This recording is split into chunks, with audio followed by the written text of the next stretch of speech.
우리는 크리스천으로 살아가고 있습니다. 누가 봐도 우리는 크리스천입니다.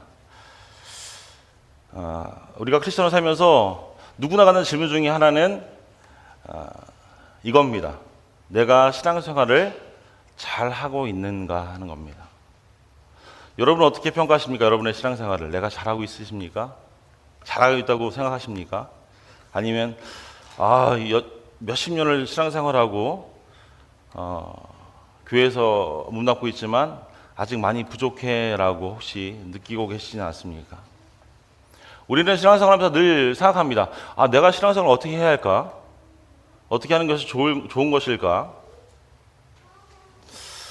나를 가만히 두지 않는 이 세상에서 온전한 신앙생활을 하기란 저는 쉽지 않다고 생각합니다. 세상이 우리에게 주는 것은 무엇입니까? 똑같은 가치관과 똑같은 생활 방식을 요구하고요. 경쟁하는 울타리 안에 우리를 집어넣습니다. 그래서 그 경쟁 안에서 살아남기 위해서 세상 사람들과 똑같이 경쟁하고 싸우고 누르며 올라가려고 하는 모습이 우리의 모습입니다. 남들과 비교하며 아픔을 당하고요. 남들과 비교해서 남에게 아픔을 주고요. 상처받게 하고요. 절망하게까지 하는 것이 우리의 모습이 아닐까요? 캔디라는 만화가 있습니다. 아시는 분 다 아시나요? 캔디? 젊은 분들은 모르실 수 있습니다. 그 만화책을 보면요, 주인공은 온갖 고난을 겪고 위기에 처하고 절망적인 상황 가운데 놓이게 됩니다. 근데 모든 역경과 어려움 속에서도 그 어려움들을 극복하고 승리하는 것을 보게 됩니다. 그래서 캔디의 노래가 있죠. 외로워도 슬퍼도 나는 안 울어. 고개를 끄덕이면은 윗세됩니다.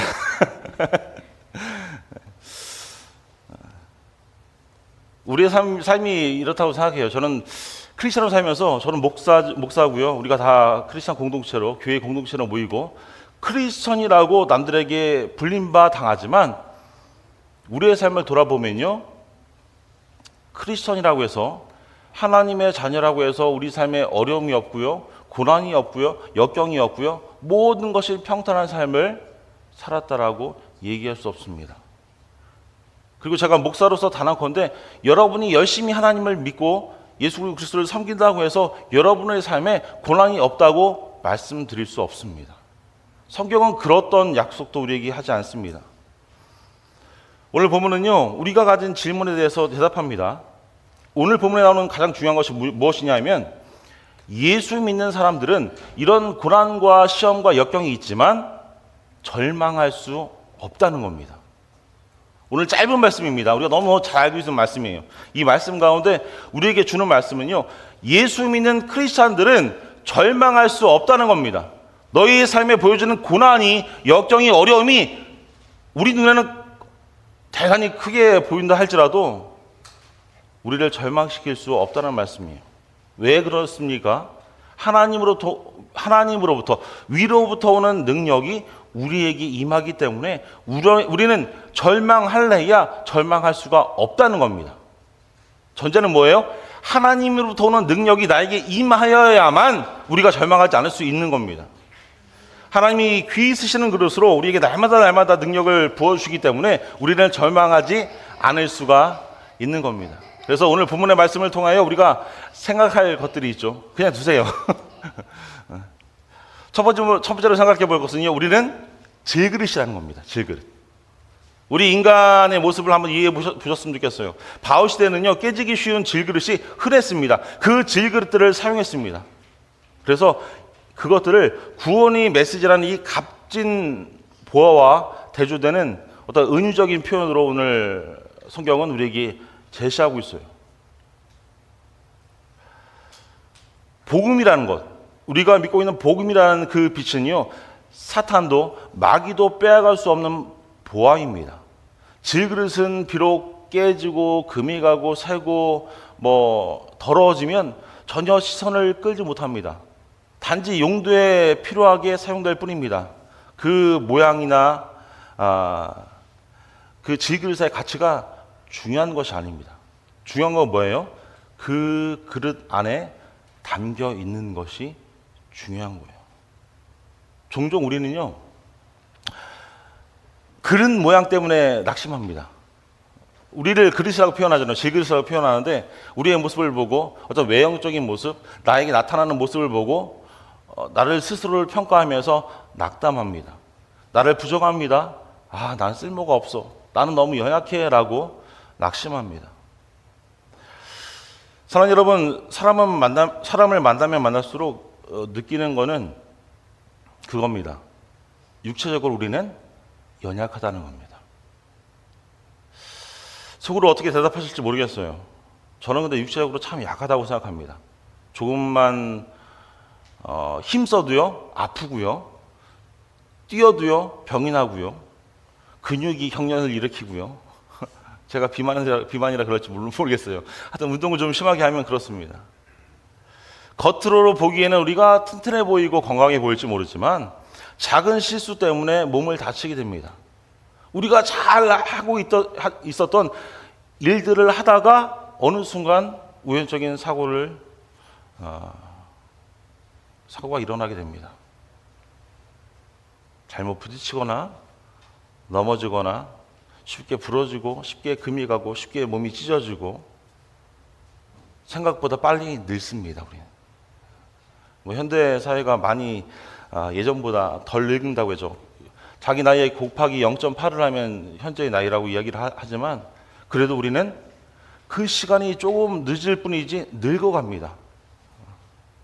내 모습을 내가 보면 잘 몰라요. 우리는 거울을 보면서 그럼 난 난데? 이렇게 생각하시죠. 아침에 일어나서 거울 보시면서 세수하고 샤워하고 머리 말리고 거울 보면서 친구들보다 난 난데? 라고 평가합니다. 난 한국에 있는 친구들 좀 덜 늙었어 라고 생각할 수 있어요. 저도 가끔 그렇습니다. 친구들이 지난주에 동창을 해서 사진을 올렸는데 많이 늙었더라고요. 그래서 나는 나를 보니까 모르는 거예요. 그런데 그 친구들을 보면서 우리는 생각합니다. 예전에 저렇게 팽팽했던 친구들이, 젊었던 친구들이 순식간에 가버리는구나 라고 생각합니다. 가버린 나 자신을 잊어버리는 거예요. 내가 거울 보면서 나는 괜찮은데 라고 착각할 수 있지만 다른 친구들이 나를 보기에 너도 별 수 없어 라고 이야기할 수 있는 겁니다. 외모에 많은 시간을 투자하고 관심을 가졌던 친구들 한번 보십시오.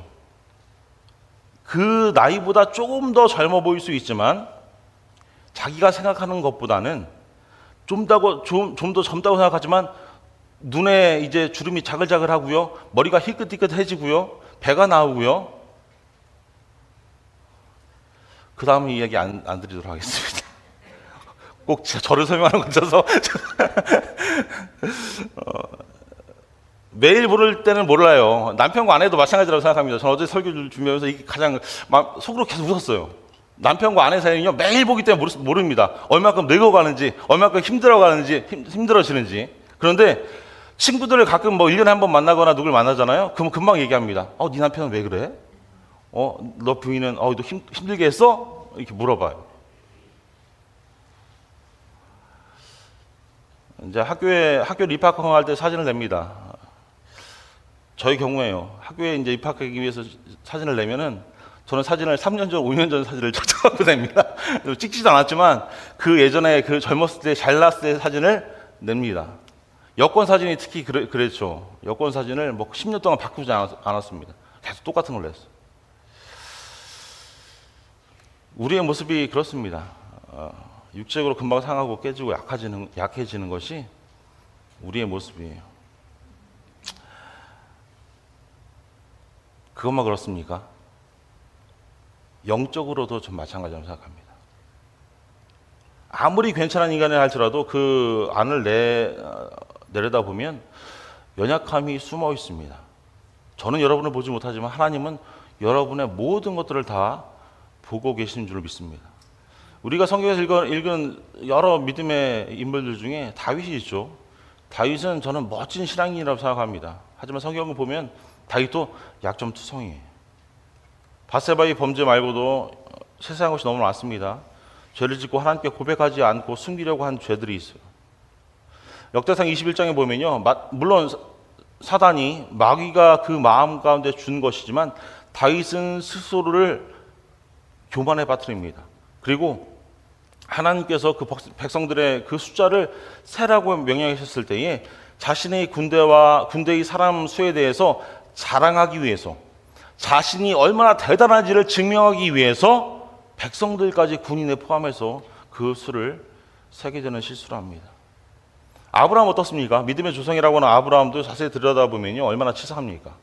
위기를 모면하기 위해서 자기 아내를 누이라고 속입니다.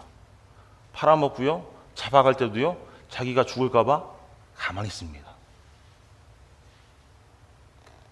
그리고 밤에 어떠죠? 눈물을 흘리고 가슴 아파하는 인간의 모습입니다. 이처럼 믿음의 조상이라고 우리가 여기는 사람들도요, 인간은 다 연약하다는 모습들을 우리에게 보여줍니다. 그래서 우리가 살아가면서 그것을 인정해야 할 줄로 믿어요. 내가 아무리 건강하고요, 내가 아무리 강건하고요, 다른 사람보다 나은 것처럼 보일지 모르지만 우리는 똑같습니다. 연약합니다. 분명히 우리는 마침표가, 인생의 여정길에 마침표가 있어요. 그 마침표를 향해서 지금도 여러 가지 속력으로 걸어가고 있을 뿐입니다. 그래서 사랑하는 여러분, 우리가 살아가면서 여러분 사람에 대해서 너무 기대하지 않는 것이 좋습니다. 신앙생활에서 중요합니다. 그렇다고 제가 사람에 대해서 기대하지 말라고 해서 아무도 신뢰하지 말라는 뜻은 아닙니다. 목사님이 저렇게 말씀하실지 오해하지 않으셨으면 좋겠어요. 하나님과 사람을 두고 말씀드리는 겁니다. 사람은 누구나 연약함을 가지고 그 연약함을 인정해야 하는 거예요. 내가 의지하고 있는 사람이 있습니다. 그 사람도요, 연약한 부분이 있어요. 그래서 연약한 부분이 있음을 보일 때에 그 사람들을 어떻게 해야 합니까? 크리스찬이라면 우리는 품어줘야 합니다. 질그릇을 위해 주는 메시지가 그런 부분이에요. 다 부족하고 연약하고 깨지기 쉽고 아무것도 아닙니다. 그래서 우리는 우리 인간의 모습 가운데서는 기대할 것이 없다는 거예요. 다 누구나 헤어지기 쉽고 깨지기 쉬운 질그릇이라고 우리를 표현하고 있기 때문에. 사랑하는 우리가 바이셀 하는 교회로 모입니다. 교회는요, 상처받고 아픔이 있는 사람들이 모이는 곳입니다.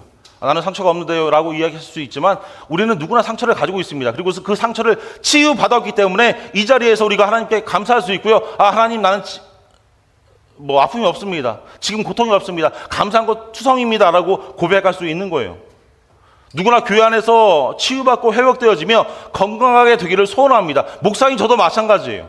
그래서 회복과 치유의 목소리가, 기도의 소리가, 찬송의 소리가 울려 퍼져야 할 곳이 저는 우리 교회라고 생각합니다. 그런데 교회 안에서도요, 상처받고 아파하는 소리가 들리죠. 왜 그렇습니까? 대부분의 원인이 무엇입니까? 하나님과 나와의 관계보다 인간관계 안에서 더 많은 상처를 받기 때문이에요. 그래서 우리가 실망했다라는 교회에서 말을 들을 때에 그 실망은 누구에 대해 실망한 겁니까? 목사에게서 실망하고요, 아무개 어떤 직분자에서 실망하고요, 사람들에게 실망한 겁니다. 저는 교회를 다니면서 교회 안에서 실망했다는 분들의 이야기를 들으면서 어느 누구도 하나님에 대해서 실망했다는 이야기를 들은 적은 없습니다. 물론 불평하는 분들도 계시죠. 대부분이 90%가 넘는 그 불평의 이유가 다른 사람들로부터 그 불평의 원인을 찾는 거예요. 인간이 원래 그런 거니까. 그럼 성경이 말하는 인간의 가치는 어디 있습니까? 질그릇입니다. 질그릇. 그냥 그릇이에요. 그릇. 여러분, 그릇 자체는요, 다시 말씀드리지만 그릇 자체는 가치가 없습니다. 그래서 우리 몸을 자랑하지 마십시오. 내가 얼마나 건강한지, 내가 얼마나 똑똑한지, 내가 얼마나 능력이 있는지, 명성이 있는지, 내가 금그릇이고 내가 은그릇이고 내가 다이아몬드 그릇이라고 자랑하지 마십시오. 그래봤자 다 하나님께서 해머로 부수시면 다 깨지는 겁니다. 우리의 몸은. 그릇 자랑이 아닙니다. 우리가 그릇이 얼마나 잘났든 그릇 자랑하는 것만큼 정말 하나님 보시기에 바보 같은 그런 생활이 저는 없다라고 생각을 해요. 언제든 팍팍 쓰러질 수 있는 것이 우리 인간의 모습입니다. 하나의 나라가 들어가면서 인간의 가치가 어디 있느냐, 우리 그릇 안에 무엇이 담겨 있는가를 보면 되는 거예요. 우리에게 주어진 인생의 여정길에서 지금이 그것이 30이 됐던 열이 됐던 60이 됐던 70이 됐던 그 시간이 지나고 주님 앞에 설 때에 우리가 해야 할 것은요, 그 질그릇을 예쁘게 꾸미고 금으로 치장하고 은으로 치장하는 것이 아니라 그 그릇 가운데 무엇을 가지고 하나님의 면전 앞에 서느니 하는 거예요.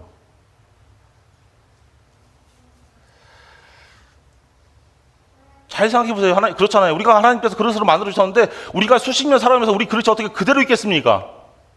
벗겨지고요, 깨지고요, 금가고요, 더러운 오물도 묻을 수 있고요, 더러운 모습으로 하나님께 나아가겠죠. 그런데 그 안에 들은 것이 중요한 거예요. 우리가 가지고 있는 그 그릇 안에 밥을 담으면 밥그릇이고요, 물을 담으면 물그릇입니다. 그 안에 쓰레기를 담으면 쓰레기통이 되는 거예요. 그러므로 우리가 가치 있는 싸움을 이 세상에서 가치 있는 싸움을 하는 것은요, 우리 안에 담는 싸움을 하는 겁니다. 여러분과 저라는 이 모습 가운데, 이 거룩한 질그릇 가운데 무엇을 담느냐 하는 싸움이에요. 오늘 성경은 이렇게 이야기합니다. 그 질그릇 가운데 무엇을 담으라고 말씀하고 있습니까? 보배를 담으라. 보화를 담으래요. 계속 우리가 담고 담아야 합니다. 어떤 보배요? 예수님을 담고, 십자가의 복음을 담고, 하나님께서 성경 가운데 우리에게 주신 귀한 복음을 담고, 기도를 담고, 찬양을 담고, 사랑을 담아야 할 줄로 믿습니다. 링컨은 40살이 되면 그 얼굴은 자기가 책임져야 한다고 말했습니다. 이유가 무엇입니까? 저는 이 이야기를 생각해보면요, 예전부터 그랬어요. 40살쯤 되면 그릇은 누구나 다 낡아지게 됩니다. 20대요, 10대는요, 아주 번쩍 연예인같이 생긴 친구들이 있어요. 그런 친구들이 있었습니다. 하지만 40살이 되고요, 50살이 되고요, 60살이 되고요, 나이가 들면 들수록 좀 더 곱게 늙을지 모르지만 똑같이 겉이 달아요. 퇴색돼요. 40살이 넘어가면요, 그 안에 담긴 것이 보입니다. 크리스천으로 살면서 그래요. 아마 저보다 더 신앙생활 하신 분들은 더 잘 보일 거예요. 아, 목사님이 어떻게 생활하시는구나. 아, 아무개 성도가 어떻게 생활하는구나. 말과 행동을 보면서 그 안에 담긴 것이 드러나게 되는 겁니다. 우리는요, 속일래야 속일 수가 없는 거예요. 우리의 질그릇 가운데 하나님께서 은혜를 베풀어 주셨을 때에 우리가 흔들리면요, 그 은혜가 흘러 넘치게 되는 겁니다. 우리 안에 들어있는 것이 향기가 나는 거예요. 그래서 드러나게 되는 겁니다. 나의 말 가운데, 나의 행동 가운데, 내가 바라보는 모든 것들 가운데, 가치관 가운데 숨길래야 숨길 수 없는 것들이 드러나게 됩니다. 우리 인간의 눈으로 보이는데 하나님의 눈으로는 어떻게 안 보이겠어요? 그래서 우리 안에 담는 싸움을 계속 벌여야 합니다. 교회도 마찬가지입니다. 교회도 좋은 그릇이 중요하지 않습니다. 작건 크건 전 중요하지 않다고 생각해요. 아, 목사님 교회가 작으니까, 우리 교회가 작으니까 그런 거 아니에요? 말씀하실 수 있어요. 그래요. 그럴 수 있지만 작은 그릇도 필요한 겁니다. 우리가 밥 먹으면서요, 항상 큰 그릇에 담는 것은 큰 그릇에 담고요, 작은 그릇에 담는 것 작은 그릇에 담습니다. 중요한 것은요, 그 작은 그릇에도 말씀의 그 내용물이 말씀이 넘치는 교회이냐 아니냐가 중요한 겁니다. 우리는 말씀이 요만큼밖에 없는데 이만한 그릇이라고 생각해 보세요. 저 바닥에 말씀이 있어서 젓가락으로 이렇게 찾아봐야 뭐 보일 수 있을 정도. 아니에요. 작아도요, 사랑이 넘치고 기도가 넘치고 성도가 아름다운 교회가 저는 좋은 교회라고 생각합니다. 그래서 저는 우리 교회가 좋은 교회라고 생각을 해요. 기도가 넘치는 교회가 좋은 교회입니다. 우리 바이셀리아 한인교회가 정말 이런 좋은 교회가 될 수 있기를 축원합니다. 시간이 지나면 지날수록 그 안에 담는 싸움을 계속하고 우리 교회 가운데 속을 채워놔야 합니다. 예전에 제가 아이들과 집에서 화초를 키운 적이 있습니다. 우리 성민 집사님네 집에 예전에 갔을 때 화초들이 많았어요. 그래서 화초를 얻어다가 많이 키웠습니다. 근데 키우다가 거의 다 죽였습니다. 조그만 화분에 물을 줍니다. 근데 어떤 것들은 물을 좀 가끔 줘야 되고요, 어떤 것들은 좀 자주 줘야 하는데 그걸 몰라서 많이 줄 때가 있고요, 또 안 줄 때가 있습니다. 조금 시간이 지나면 잎사귀가 하나둘 마릅니다. 조금 있으면 그것들이 다 떨어지고요. 줄기만 남습니다. 죽은 것처럼 보입니다. 그런데 거기다가 어느 때는 물을 주면요, 다시 잎사귀가 나더라고요. 우리가 잘 알고 있죠. 나무의 능력은요, 뿌리에 있습니다. 겉으로 보면 어떨 때는 다 죽은 것 같이 보여요. 어떤 것은요, 땅에 심어두면요, 그 뿌리가, 그 줄기가 다 죽었는데 그 다음 해가 되면요, 딱 그 달에 6월이면 6월, 7월이면 7월, 그 달에 딱 줄기가 올라와서 꽃을 피웁니다. 그리고 한 달 정도 꽃을 피우다가 또 죽습니다. 근데 그 다음에 또 뿌리가 살아있으면 또 줄기가 올라와서 또 꽃을 피웁니다. 사랑하는 여러분, 우리가 겉으로 보기엔 멀쩡해 보여도요, 우리 뿌리가 죽으면 죽은 거 아니에요? 우리의 어떤 영적인 싸움, 신앙생활하면서 싸움은요, 우리 내면에 있습니다. 하나님 앞에 정말 젊었을 때부터 하나님으로부터 오는, 위로부터 오는 능력을, 정말 속사람이 강해지는 능력을 구하는 기도를 열심히 할 수 있는 우리 사랑하는 가족들 다 될 수 있기를 부탁을 드립니다. 예. 그럼 우리가 질그릇에 보배를 담으면 어떻게 됩니까? 쭉 우리의 8절 말씀부터 우리에게 바로 이야기합니다. 우리가 사방으로 우겨싸움을 당하여도 쌓이지 아니한다라고 말씀합니다. 왜요? 다 우겨싸움을 당해도 위는 열려있기 때문에. 우리의 삶 속에서 여기저기 피해야 할 실패와 고난과 어려움과 질병과 재난들이 우리에게 몰려옵니다. 그런 것들이 우리에게 오면은 우리는 완전히 재앙처럼 느껴요. 완전히 사방이 막힌 것 같고요, 무인도에 홀로 표류된 것 같이 느낍니다. 그런데 오늘 말씀 보니까 너희가 사방으로 우기싸움을 당하여도, 너희가 무인도에 홀로 필요한 것 같이 보여도 쌓이지 아니한대요. 시편 57편에 아굴람 굴 속에 다윗의 모습이 나옵니다. 다윗을 보면요, 승승장구하는 것처럼 보였지만 사울 왕의 낯을 피해서 도망다니며 갈 곳이 없어서 블레셋 그 골리앗의 고향 땅까지 숨어들어서 살기 위해서 몸부림칩니다. 그리고 어느 왕 앞에 가서 이제 미친 척하면서 그 위기를 모면하고요, 도망쳐서 피신한 곳이 아둘람 굴이라는 곳입니다. 그 굴 안에서 하늘을 바라봤을 거예요. 굴 안에 들어가면요, 들어가는 길 나오는 길이 있고, 어떤 때는 들어가는 길만 있고 중간에 구멍이 뚫린 굴이 있습니다. 아둘람 굴의 모습이 그렇다고 하죠. 들어갔을 때에 하늘을 보면 하늘이 뚫려 있어요. 다 막혀 있는데 하늘은 뚫려 있습니다.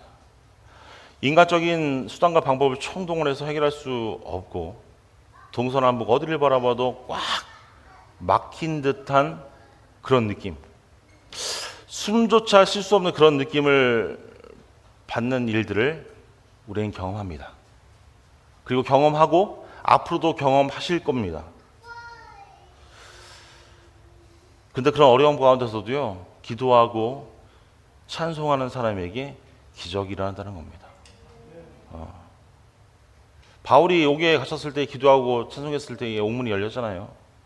간수들이 예수님 영접했잖아요. 우리 삶을 지누던 많은 문제들이 해결할 수 있는 그 길이 보이게 되는 겁니다. 그 지점부터 보이게 되는 거예요. 우리가 아무리 우겨싸움을 당해도 쌓이지 않습니다. 하나님의 능력이 우리를 풀어주시기 때문이에요. 지난주 우리가 읽은 말씀이죠. 고린도전서 10장 13절 말씀입니다. 사람이 감당할 시험 밖에는 너희가 당한 것이 없나니 오직 하나님은 비부사 너희가 감당하지 못할 시험 당함을 허락하지 아니하시고 시험 당할 즈음에 또한 피할 길을 내사 너희로 능히 감당하게 하시느니라.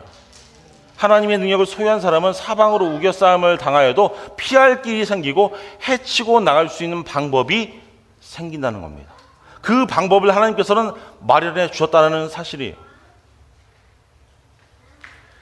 저는 그것이 기도라고 생각합니다. 기도의 능력, 우리가 그 문제를 해결하는 능력이 있습니다. 우리의 가정에, 우리의 교회에, 우리의 일터에 쌓이는 많은 문제들이 있습니다. 누가 해결할 겁니까? 그거 다 여러분이 해결하실 거예요. 하나님께서 우리를 부르셨습니다. 그래서 우리가 하나님께로 들어가서 믿음으로 기도하면 그 모든 것들이 다 깨어진다는 거예요. 부르짖으면 깨어진다는 겁니다. 이것이 바로 하나님께서 질그릇 가운데 보배를 담은 사람들이 할 수 있는 이야기예요. 우리의 질그릇 가운데 하나님의 복음이라는 것이 있다면, 그 믿음이 있다면 우리는 하나님 앞에 나가서 당당히 기도할 수 있는 겁니다. 질그릇 안에 보배를 담은 사람만이 들어가야 영적인 변화가 우리의 삶에 이루어질 수 있는 거예요. 우리 그릇 가운데 아무것도 없는 텅텅 빈 그릇으로 하나님께 나아가면요, 너 더 채우고 가야지. 하나님은 아무런 대답을 하시지 않습니다. 오늘도 이 시간에 하나님께서 주시는 능력을 가지고 정말 악한 마귀가 사방으로 우리를 둘러싸고요, 우리의 환경을 다 깨어버려도 믿음을 가지고 하나님께 기도할 수 있는 우리 가족들 다 될 수 있기를 부탁을 드립니다. 네. 두 번째로요, 질그릇에 보배를 담은 사람은요, 두 번째입니다. 답답한 일을 당하여도 낙심하지 않습니다. 낙심을 이길 수 있습니다.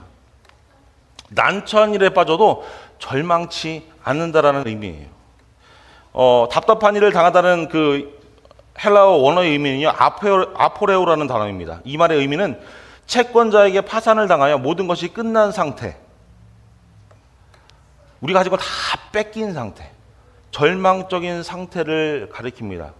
다시 말해서 도저히 빠져나갈 수 없는, 전혀 빠져나갈 길이 없는 상태에 빠진 것을 의미해요. 여러분, 우리 삶에서 낙심할 것이 많이 있죠. 지금 여러분에게 최고로 답답한 것이 무엇입니까?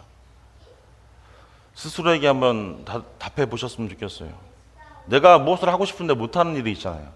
내가 무엇을 계획하고 있는데 하는 일이 잘 안 돼서 답답한 것들이 있지 않습니까? 그런데 그런 우리를 낙심시킬 만한 그런 답답한 일들 가운데 낙심치 않는 능력이 어디에 있느냐 하면, 질그릇 가운데 보배를 담은 사람이 되면 모든 것이 해결된다는 뜻입니다. 그 답답함을, 그 낙심을 하나님께서 치우신다는 거예요. 하나님의 능력의 보배를 소유하고 있는 사람은요, 어떤 절망적인 상황에 처한다 할지라도 낙심하거나 삶을 포기하지 않습니다. 왜냐하면 하나님께서 도와주셔서 다시 우리를 일으켜주시고 우리가 다시금 살아날 것을 믿기 때문입니다.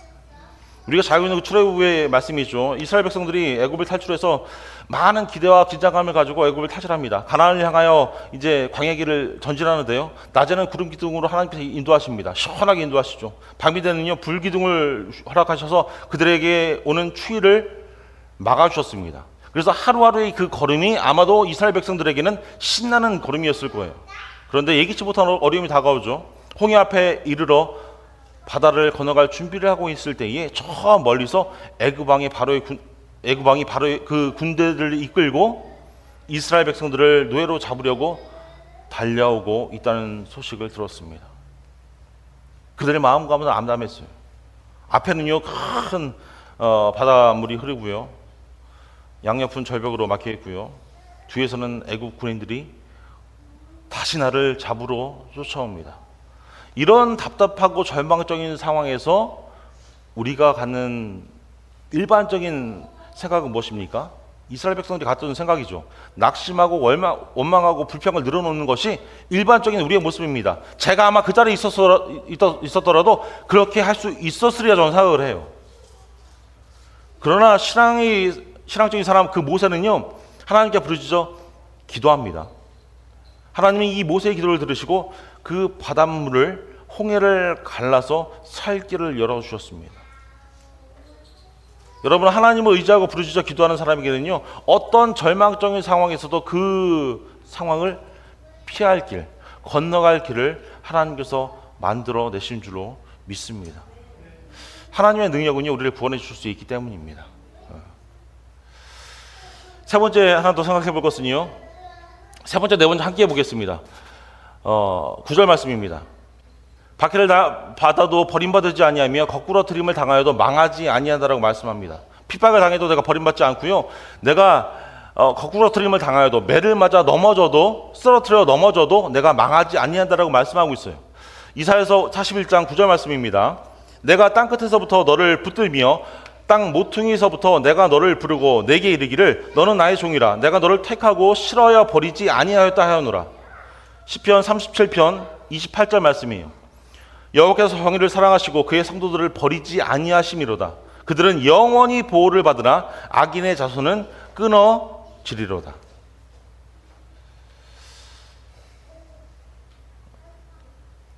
다시 말씀의 처음으로 돌아가 우리가 사람을 의지하고 사람을 붙잡을 때에 우리 인간은요 자기의 편리에 따라서 인간을 버립니다.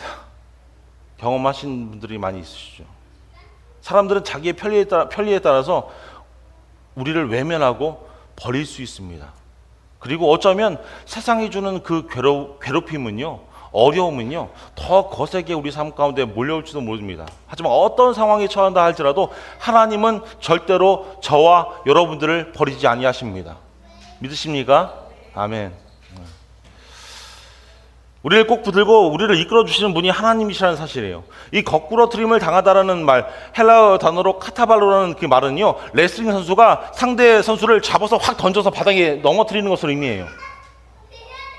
우리들이 인생을 살다가 우리가 너무 힘이 들어서 인생 가운데 거꾸러뜨림을 당할 때가 있습니다.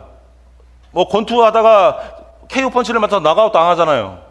그런 KO 펀치를 우리가 맞을 때가 있어요. 그래서 바닥에 쓰러져서 누워서 내가 여기서 일어나야 되나 말아야 되나, 일어날 수 있을까, 그 힘이 있을까, 그럴 때가 있습니다.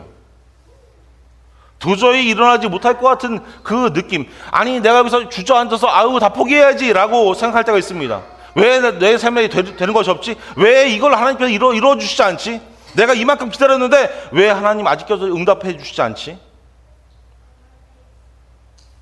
그러나 성경은요 이렇게 얘기하는 거예요. 너희가 KO 펀치를 맞아도 다시 일어날 수 있어. 너에게 일어날 만큼의 힘을 하나님께서 줄 거야.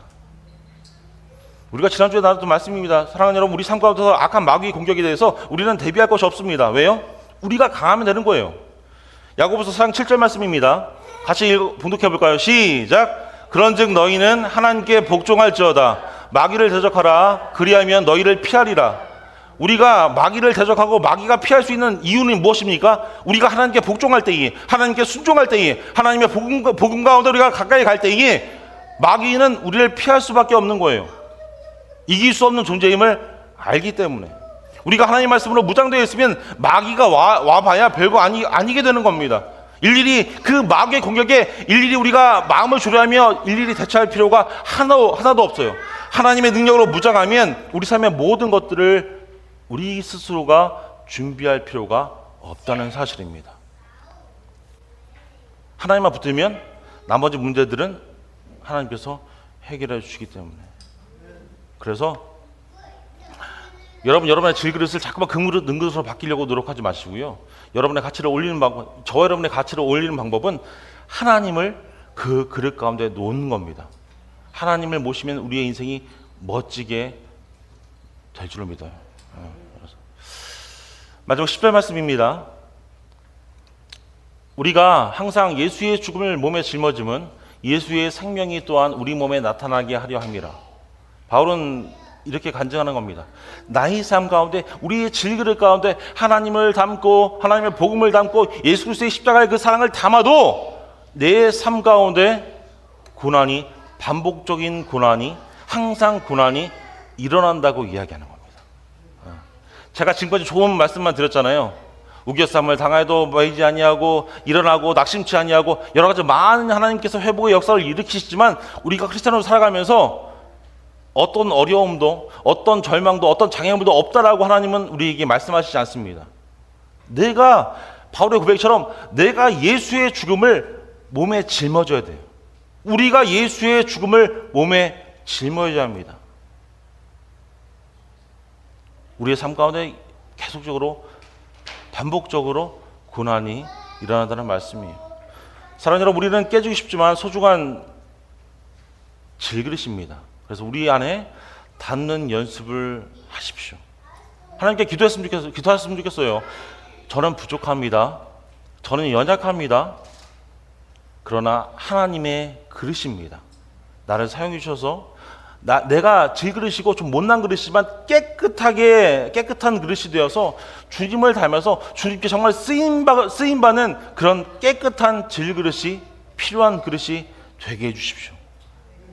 그리고 여러분의 10년 후에, 20년 후에, 30년 후에 그 후를 생각해 보십시오. 무엇을 담길 원하십니까? 거기에 정말 세상이 바라는 똑같은 것들만 담으실 거예요. 그 안에 우리의 기도가 담기고요. 우리 안에 하나님의 말씀이 담기고요.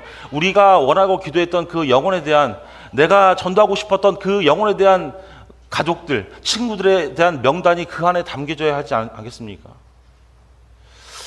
말씀 나누도록 하겠습니다. 사랑하는 여러분, 바라기는 사랑하는 가족들 모두가 하나님, 그 예수님의 생명이 정말 여러분의 몸에서 일어날 수 있는, 여러분의 그릇들 안에서 넘쳐날 수 있는 역사가 우리 가운데 충만할 수 있기를 축원합니다.